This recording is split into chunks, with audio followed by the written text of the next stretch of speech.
where I think it might be difficult for all parties to determine what the accountability target is, and that might be something that you wish to discuss further. So are there any questions or comments on this? I'm trying to make sure that we don't leave any loose ends and that everything ends up either on the parking lot or on the floor, I guess. And right now, we've got some parking lot items that we'll go through. But any questions on this specifically? Supervisor Smith. Thank you, Mr. Chair. Ms. Glassy, to this question of loose ends, with respect to addressing the Fort Bragg redevelopment activities, I think that you only really captured part of it, and I think this is sort of more based on a technicality staff will look at for future budgets. In fact, the contributions that have continued for years from Fort Bragg that have gone into the general fund could be used and actually should be used for appropriate comparatives on the coast that we've got going in Ukiah. So I would say that this board has supported a number of investments in redevelopment already this year for the 101 corridor in Ukiah Valley.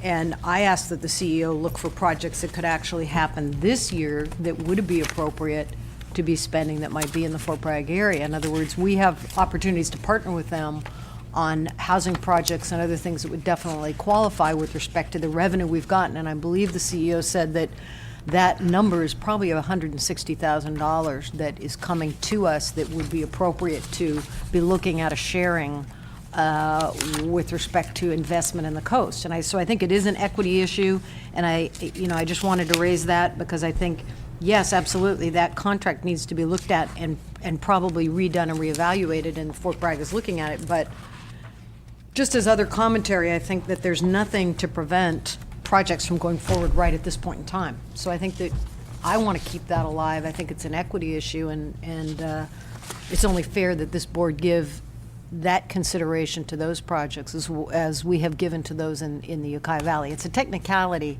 as to what the contract says, because we are getting those revenues. They're going into the general fund. To go back and redo that contract, we certainly can do that and say, okay, so much will be set aside for specific reinvestments, but we don't need that contract to do that. So I just want to make sure that we have an open door here to look at those as the year goes forward. That's all.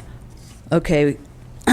It's not specific to the budget. I'm not saying that what you're stating here is wrong. It was only part of the discussion. Okay, well, at the risk of turning this into a larger discussion, I guess I need some clarification, because right now the funds for this year are going into the general fund. So if there's something you want to do this year with those funds, that would need to go on the parking lot as an expenditure, because if you take anything out of the general fund, it reduces the funds available for the rest of the budget. So that's why I was thinking in terms of a future budget. Yes, but and I agree with that okay. in looking at it from its technical aspects, but there actually are redevelopment dollars that could be considered for coastal projects this year. That's all I'm saying. And it doesn't have to do with the parking lot issue. That can be looked at in terms of those specifics, but there has been inequity that's been created over years, and at some point I think that needs to turn around. And I just want to leave the door open for projects on the coast. That's all. Okay. Okay, well, I'm writing door open for projects on the coast. Okay. Okay. Okay. Okay. Supervisor Pinches. Thank you, Mr. Chairman.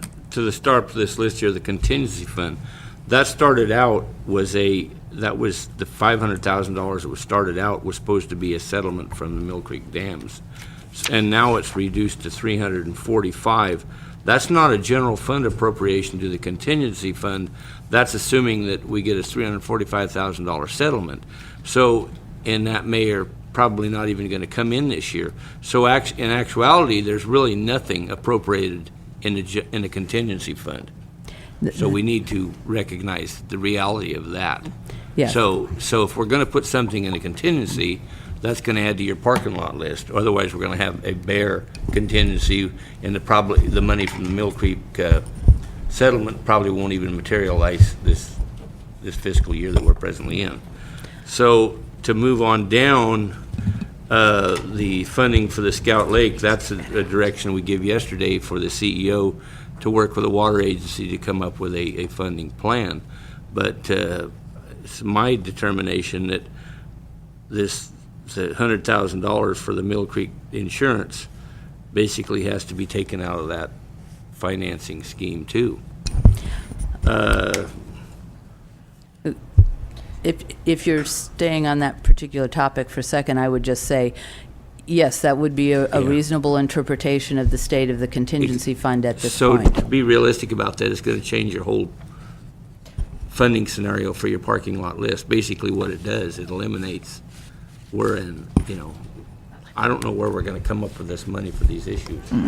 Well, and that's a discussion probably a half an hour down the road. Well, we keep putting these discussions and off for down the road, and we're at the end of the road today here. We got to make some decisions. But I just wanted to bring out the point, in actuality, there's no general fund appropriations in our contingency fund, even though in the budget it's showing $500,000, which may be $345,000, but the reality of it is there's nothing there. Yeah, I believe Ms. Wyatt has something to say. yes, thank you. I switched over to our housekeeping adjustments where we've actually made the adjustment as a housekeeping issue for $155,000 right there. So, yes, Supervisor Pinches, we would need to take that off our housekeeping issue and housekeeping adjustment